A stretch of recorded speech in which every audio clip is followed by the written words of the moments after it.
Bom dia, paz do Senhor. Nós estamos iniciando mais um devocional aqui neste canal e hoje eu gostaria de refletir com vocês em Deuteronômio, capítulo 13, versículos 1 ao 4, que diz assim: Se aparecer no meio de vocês um profeta ou sonhador e anunciar um sinal ou prodígio, e se acontecer esse sinal ou prodígio de que ele falou, e ele disser: Vamos seguir e adorar outros deuses, deuses esses que vocês não conheceram, não deem ouvidos às palavras desse profeta ou sonhador, porque o Senhor seu Deus está pondo vocês à prova, para saber se vocês amam o Senhor seu Deus de todo o coração e de toda a alma.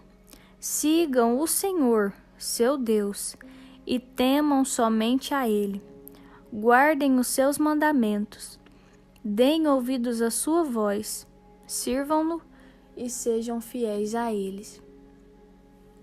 Queridos, nós vivemos cercados por falsos profetas, por pessoas idólatras, mas nós não podemos deixar com que isso nos contamine. O Senhor está aqui alertando o seu povo, né? E dizendo que se alguém aparecer e fizer um sinal ou prodígio, mas chamar o povo para adorar outros deuses, esse povo deve fugir dessa pessoa. O que eu aprendo aqui é que, como diz aquele ditado, nem tudo que reluz é ouro. Sabe, muitas vezes, até mesmo dentro das igrejas, chega alguém e começa a sinais, prodígios, aquela coisa e profecia. Só que quando você vai olhar para aquilo que aquela pessoa prega, para aquilo que aquela pessoa acredita, tudo que ela fala contradiz a palavra do Senhor. Então, como que os sinais, os prodígios que ela faz pode vir do Espírito Santo se aquilo que ela fala, se o coração dela está cheio daquilo que contradiz a vontade de Deus? Não tem como. A palavra de Deus diz que não tem como jorrar água doce e água amarga da mesma fonte, né? Nós somos uma fonte que jorra apenas um tipo de água. E se nós jorramos água amarga, queridos, a gente vai ser sempre uma fonte de água amarga. Mas se nós jorrarmos águas doces, nós seremos sempre fonte de água doce. Então nós temos que escolher o lado que nós estamos, porque não dá para servir o Senhor e a outros deuses ao mesmo tempo. A nossa vida, ela precisa estar de acordo com a palavra de Deus, porque a nossa espiritualidade, ela não é medida pelo quanto a gente profetiza, pelo quanto a gente fala em língua estranha. A nossa espiritualidade, ela não é medida pelos nossos dons, sabe? Porque o Senhor usa quem Ele quer. A gente vê que na história de Balaão, Deus usou uma mula. Se precisar, as pedras vão clamar. Só que a nossa espiritualidade não é medida por sinais e prodígios. A nossa espiritualidade, o nosso termômetro espiritual, ele está no quanto nós estamos dispostos a sermos parecidos com Jesus, no quanto nós estamos dispostos a renunciar para ter uma vida que combine com a palavra de Deus. Sabe, então você pode profetizar, você pode chegar na igreja e rodar. Se dentro da sua casa você não é um bom esposo, não adiantou de nada. A tua vida não está alinhada com a palavra de Deus. Você pode chegar lá na igreja e Deus te usar para pregar e almas se renderem, porque quem faz é o Espírito Santo. Mas se chega na tua casa e você não trata bem os teus filhos, você não consegue ter sabedoria para educá-los, de nada adiantou. Nós precisamos entender que aquilo que nós fazemos, né, os dons que nós temos, não provém de nós, provém do Espírito Santo. E muitas vezes, pela graça infinita dele, ele faz por amor àquelas pessoas que estão nos ouvindo, por amor às almas. Mas o que realmente importa quando a gente fala sobre a nossa vida espiritual é se quando a gente entra dentro do nosso quarto, a gente tem condição de ter intimidade com o Senhor. Sabe? Não são os sinais e os prodígios que nos salvam. É a palavra de Deus. Você pode passar daqui para frente o resto da sua vida sem ver um paralítico levantar da cadeira, sem ver um câncer ser curado. Mas se você tiver fé, se você estiver alinhado com a palavra de Deus, ainda assim vale a pena. Eu conheço um testemunho e lá em casa esse testemunho tem transpassado, né, as gerações, e eu acho muito forte. Havia um certo pastor que era muito usado por Deus, sabe? Ele pregava e o fogo caía, Deus dava muito entendimento para ele dentro da palavra. Só que em um determinado momento, os caminhos desse pastor começaram a desviar da verdade, começaram a ficar tortuosos. Ele começou a se envolver com muitas mulheres, a ficar viciado no álcool. Só que toda vez que ele chegava na igreja, Deus usava ele. E as pessoas sentiam a presença de Deus, as pessoas aceitavam Jesus como seu Salvador, como seu Redentor. E ele começou a se perguntar, né? Por que Deus me usa? Por que Deus me usa? Se Deus é um Deus vivo, não se deixa escarnecer, por que Deus me usa? E aí, em um certo momento, ele falou: eu tô indo e eu vou chegar lá e eu não quero que o Espírito Santo faça nada. Eu quero pregar e a igreja tem que estar fria, porque se eu tô pecando, não era para o Espírito Santo estar comigo, não era para Deus estar comigo. Só que nesse dia, o testemunho, né, que chegou a mim é que ele foi ainda mais usado. O fogo caiu na igreja naquele dia. E ele chegou em casa e falou: eu tô descrente desse Deus. Pra mim chega, né? Isso é um teatro. Como assim? Eu tô todo errado. Eu tô pecando, eu tô me envolvendo na luxúria, né? Eu tô me envolvendo nos vícios. E Deus me usa cada vez mais, né? Eu não acredito mais nisso, tal.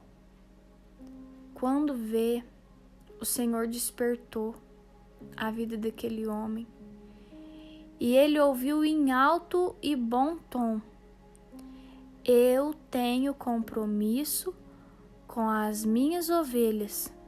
E quanto a você, no juízo final, eu vou querer que você preste contas de tudo aquilo que você está fazendo. No juízo final, a gente conversa.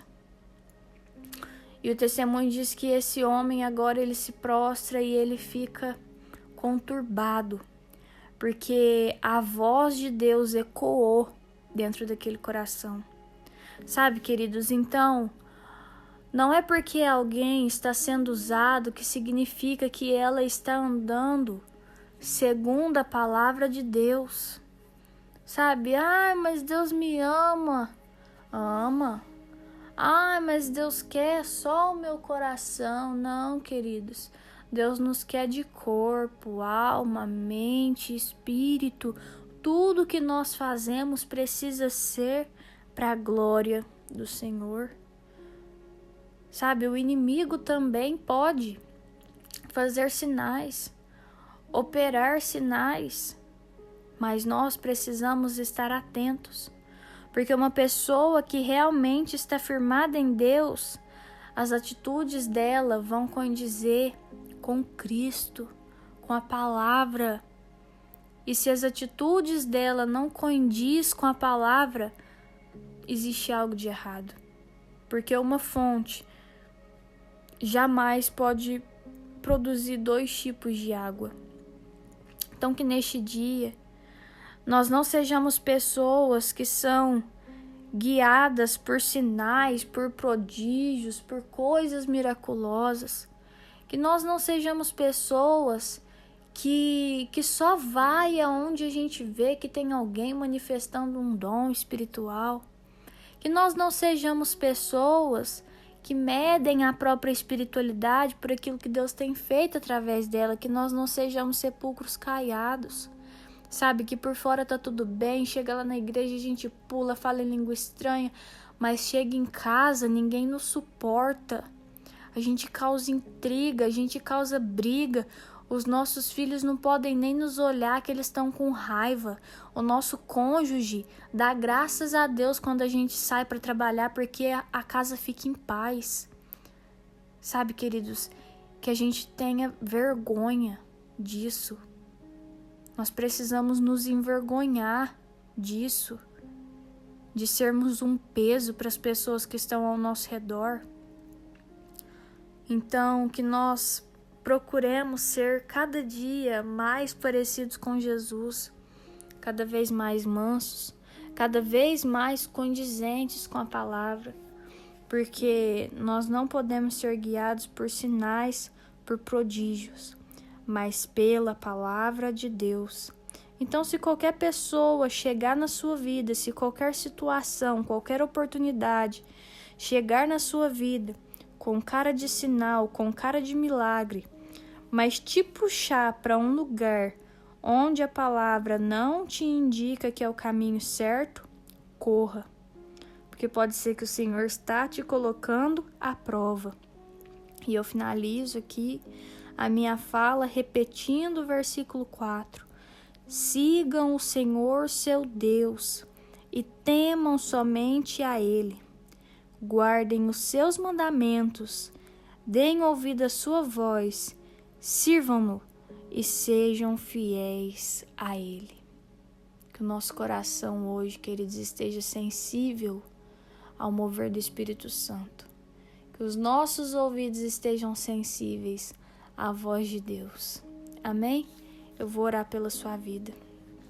Senhor, meu Deus, muito obrigado, meu Pai, por tudo que o Senhor tem feito. Muito obrigado pelo fôlego de vida, por todas as bênçãos, Pai. O Senhor é tão maravilhoso para nós, Pai, que nos faltam palavras para agradecer. Senhor, nós queremos te exaltar por esta palavra tão maravilhosa que o Senhor trouxe aos nossos corações, Pai. Não nos deixe, Pai, sermos pessoas falsas, que fica só andando atrás de sinais, atrás de profecias, atrás de prodígios, mas no fundo menospreza, meu Pai, o poder da Tua palavra.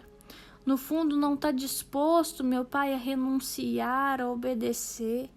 Porque se nós não estivermos dispostos, meu Pai, a viver uma vida seguindo o exemplo de Cristo, de nada adianta, meu Pai, dons, sinais, de nada adianta, Pai. Porque o que nos interessa é a Tua presença, é o Senhor, Pai, nos guiando. Então, em nome de Jesus, meu Deus, nos ajuda. Trabalha, Pai, na nossa vida, para que nós sejamos vasos preciosos na Tua mão.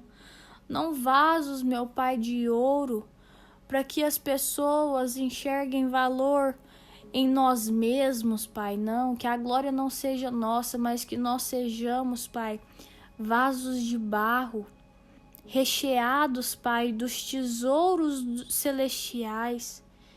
Que sejam tesouros, Pai, guardados em vasos de barro, para que a glória, Pai, para que a honra não seja nossa. As pessoas que vão nos olhar, meu Pai, de fora, vão falar, mas é só mais um vaso de barro. Mas por dentro, Pai, O ouro celestial estará reluzindo, Pai, nas nossas vidas.